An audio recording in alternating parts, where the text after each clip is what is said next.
the book of Genesis, God didn't wait before he said stuff was good.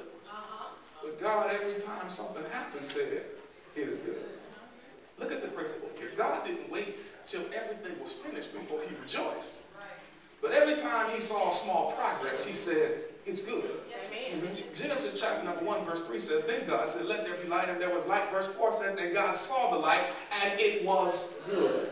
Genesis chapter 1, verse 10 says, and God called the dry land earth, and gathered it together, the waters he called the seas, and he saw it and said, this is good. Genesis chapter number 14 says, then God said, let the lights and firmament of the heavens divide the day from the night, and let there be signs of seasons in 4 days of the year. It says in verse 18, and God saw it, and it was good. God said in verse 11, let the earth bring forth grass, and it was so. And verse 12 says, God saw it, and it was good. Verse 21, God created great sea creatures and everything living, everything that moves, and every winged bird according to its kind, and God saw it, and it was good. Verse 25, and God made the beasts of the earth according to his kind, cattle according to his kind, and everything that creeps on the earth to its kind. God saw it, and it was good. Even when God made creeps and they start being creepy, he saw it and he said, it's still good. Verse 31, God saw everything that he made, and indeed it was good. He didn't wait till everything was done, but somebody look at your neighbor and say, it's all good. It's all good.